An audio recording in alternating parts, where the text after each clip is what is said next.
तो चलिए आज देखते हैं इस वीडियो में पोल साइंस के कुछ महत्वपूर्ण क्वेश्चन को। तो सबसे पहले देख रहे हैं आपके स्क्रीन पे है, भारत का राष्ट्रपति निर्वाचन होने के लिए न्यूनतम आयु क्या होना चाहिए? तो इसका आंसर हो जाएगा 35 वर्ष। न्यूनतम कितना होना चाहिए? 35 वर्ष। जबकि अधिकतम पूछता है तो उसका कोई सीमा नहीं होता है, अधिकतम का कोई सीमा नहीं होता है। तो चलिए ये तो हो गया। अब अगला क्वेश्चन देखते हैं। अगला क्वेश्चन में है, भारत की संविधान की प्रस्तावना में समाजवादी शब्द किस संविधान संशोधन के द्वारा जोड़ा गया? तो उसका वो आपका संविधान संशोधन क्या था? 42वां। क्या हो जाएगा? 42वां संविधान संशोधन में समाजवादी शब्द को जोड़ा गया था। यह 1976 ईस्वी में हुआ था। देखिए 42वां संविधान संशोधन में 1976 में जोड़ा गया था 3 शब्द, समाजवादी, पंथ निरपेक्ष, सीएससी को धर्मनिरपेक्ष बोलते हैं, और अखंडता। ये 3 शब्दों को जोड़ा गया था। ठीक है, तो चलिए अब आगे देखेंगे। तो ये अगला क्वेश्चन है, भारतीय संविधान के किस अनुच्छेद में राज्य की राजभाषा या भाषाएं अपनाने का अधिकार, यानी कहने का मतलब हुआ कि राज्य में जो भाषा यूज करते हैं उसको अपनाने का किस अनुच्छेद में अधिकार है? तो आपका अनुच्छेद 345 है। कितना है? 345। जबकि 343 में राष्ट्रीय भाषा हिंदी को प्रेफर किया गया है। ठीक है, तो अब अगला क्वेश्चन देखेंगे, 3rd नंबर। अगला क्वेश्चन है, अध्यादेश जारी करने का अधिकार राष्ट्रपति का कौन सा अधिकार है? राष्ट्रपति अध्यादेश जारी करता है आपातकाल के समय में। जब देश में आपातकाल लगा हुआ हो तो राष्ट्रपति के पास अगर हालात खराब हो तो उसके अनुसार वह अध्यादेश जारी करता है। उसके लिए यह उसका एक विधायी अधिकार है, यह एक कानूनी अधिकार है। अगर संसद में बैठक वगैरह नहीं हो पा रहा है, कानून वगैरह नहीं बन पा रहा है, तो राष्ट्रपति अध्यादेश जारी करके वो कानून को बना सकता है। ठीक है, तो अब अगला क्वेश्चन देखेंगे।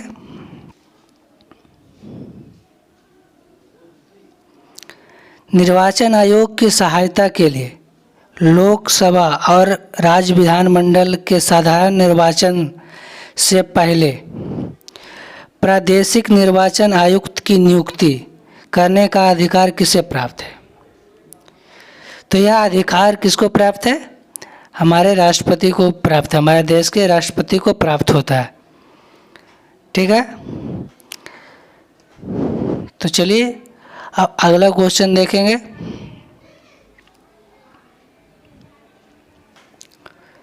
अगला क्वेश्चन में कह रहा है कि राजनीतिक दल को राष्ट्रीय दल के रूप में मान्यता प्राप्त करने के लिए आम चुनाव में कम से कम 4 राज्यों में कितने प्रतिशत मत प्राप्त करना चाहिए, यानी कितना प्रतिशत मत होना चाहिए उसको राष्ट्रीय दल बनने के लिए?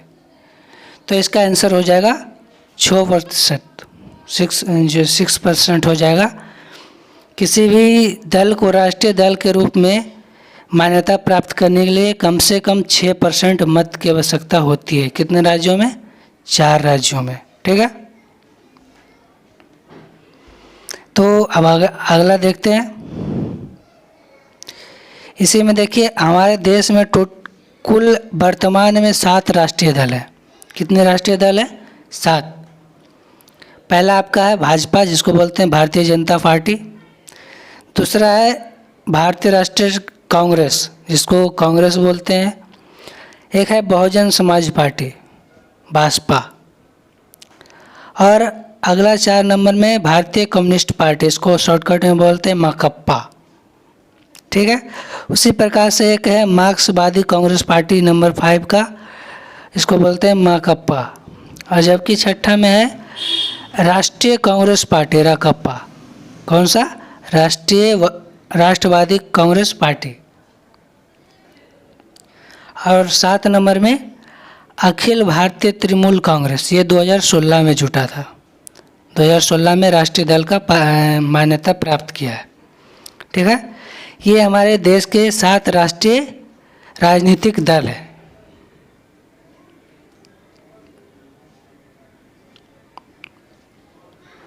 अब देखिए अगला क्वेश्चन में कह रहा है संघ शासित क्षेत्र जिनकी अपनी विधायिका नहीं हो है उसके लिए विधि निर्माण कौन करता है। यानी कि जो संघ शासित प्रदेश है उसका अगर कोई कानून वगैरह नहीं है तो उसका जो कानून है वो कौन बनाएगा। तो आप जानते हैं कि कानून बनाने का काम किसका होता है, संसद का होता है। सांसद ही कोई भी कानून को पारित करता है। ठीक है, ये आपका क्वेश्चन हो गया और साथ में इसका आंसर। ठीक है, तो अगला देखेंगे। अगला में कह रहा है कि राष्ट्रपति की नियुक्ति नहीं करता, राष्ट्रपति किसकी नियुक्ति नहीं करता। पहला है प्रधानमंत्री, जबकि दूसरा राज्यपाल और तीसरा निर्वाचन आयुक्त और चौथा है उपराष्ट्रपति। तो इसका आंसर क्या हो जाएगा, उपराष्ट्रपति। उपराष्ट्रपति क्या का जो नियुक्ति कौन करता है, उच्चतम न्यायालय के मुख्य न्यायाधीश करते हैं उपराष्ट्रपति का नियुक्ति।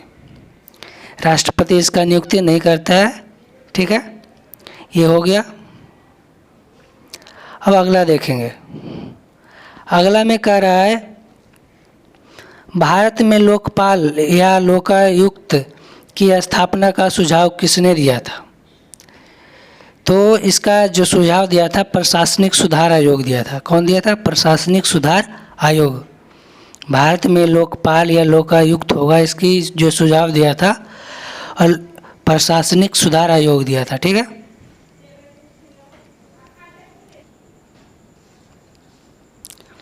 अगला है कह किस उच्च न्यायालय के सर्वाधिक अस्थायी या अस्थायी खंडपीठ है। बताना है किस उच्च न्यायालय के सबसे अधिक अस्थायी या अस्थायी खंडपीठ है। तो आपका ये गुवाहाटी आंसर इसका हो जाएगा। आंसर क्या हो जाएगा, गुवाहाटी। गुवाहाटी का सबसे अधिक खंडपीठ है। देखिए कौन कौन है। गुवाहाटी उच्च न्यायालय के अधिकार क्षेत्र में असम, अरुणाचल प्रदेश और नागालैंड और मिजोरम, ये 4 राज्य आते हैं। इसके जो न्यायालय क्षेत्र है वो आपका कोहिमा है, आइजोल और ईटानगर, ये 3 जगह है इसकी शाखा। ठीक है, यही इसका 3 खंडपीठ है। कौन कौन, कोहिमा, आइजोल और ईटानगर में। और गुवाहाटी उच्च न्यायालय का अधिकार क्षेत्र कितने राज्यों में है, तो वो 4 राज्यों में। कौन कौन है, असम, अरुणाचल प्रदेश, नागालैंड और मिजोरम। ठीक है, अब आगे देखेंगे। आगे कह रहा है संसद का अस्थायी सदन कौन है। तो आपका संसद का अस्थायी सदन कौन है, लोकसभा। कौन है, लोकसभा। जबकि अस्थायी सदन कौन होता है, राज्यसभा। राज्यसभा कभी भी भंग नहीं होता है। इसका आंसर हो जाएगा लोकसभा। ठीक है,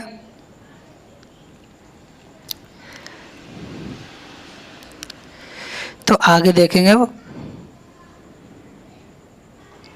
अगला क्वेश्चन है कह रहा है किस अनुच्छेद में राज्यपाल की नियुक्ति होता है, माने किस अनुच्छेद के तहत राज्यपाल की नियुक्ति होता है। तो इसका आंसर हो जाएगा अनुच्छेद 155। 155 में राज्यपाल की नियुक्ति का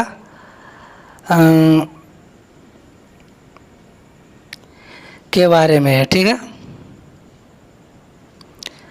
और देखते हैं इसमें राज्यपाल जो है उसका राज्य में एक राज्यपाल होगा, यह अनुच्छेद 153 में है। एक राज्य में क्या होगा, राज्यपाल होगा, अनुच्छेद 153 में। ये नियुक्ति तो 155 में बता चुके हैं। और एक है अगला, राज्यपाल की कार्यपालिका शक्ति राज्य में निहित है, यह 154 अनुच्छेद में। किस अनुच्छेद में, 154 में। 154 में क्या है, राज्यपाल की कार्यपालिका की शक्ति राज्यपाल में निहित होती है। जबकि एक है आकस्मिक परिस्थिति में राज्यपाल के कार्य 160 अनुच्छेद कितना है, 160 में। अनुच्छेद 160 में आकस्मिक परिस्थिति में राज्यपाल के कार्य के बारे में। जैसे राज्यपाल, कभी कभी राज्य में क्या होता है, आपातकाल वगैरह लगता है, राष्ट्रीय आपात वगैरह, तो उस समय राज्यपाल ही कार्यकाल देखता है पूरा राज्य का। और अगला देखेंगे, कराए वर्तमान में उच्चतम न्यायालय में न्यायाधीशों की संख्या कितनी होती है। कह रहा है कि भारत के उच्चतम न्यायालय में न्यायाधीशों की वर्तमान स्वीकृति संख्या कितनी है। तो 133, सॉरी सिर्फ 33 है। कितना है? 33 है। जो न्यायाधीशों की संख्या होगा वो कितना होगा? 33। जबकि एक मुख्य न्यायाधीश होगा, एक मुख्य न्यायाधीश होगा। जब पूछा जाएगा क्वेश्चन आपसे, उच्चतम न्यायालय में कुल न्यायाधीशों की संख्या कितनी होगी, तो यहाँ आपका आंसर हो जाएगा 34 हो जाएगा। कितना हो जाएगा? 34 आपका आंसर हो जाएगा। ऐसे पूछेगा सिर्फ न्यायाधीशों की संख्या तो सिर्फ 33 होगा, और कुल पूछेगा तो एक मुख्य न्यायाधीश को जोड़ देंगे तो हो जाएगा 34। ये अभी फिलहाल ही नया में जोड़ा गया, पहले 30 होता था, पहले 30 होता था, अब 33 हो गया। ठीक है। और देखिए, अभी हमारे वर्तमान में सुप्रीम कोर्ट के मुख्य न्यायाधीश कौन है? जस्टिस बोबड़े। जस्टिस बोबड़े हमारे अभी सुप्रीम कोर्ट के मुख्य न्यायाधीश हैं। वे 47वें मुख्य न्यायाधीश बने। कितने? 47वें। और ये 18 नवंबर 2019 को शपथ ग्रहण किए थे। तो आज का क्वेश्चन ये समाप्त होता है।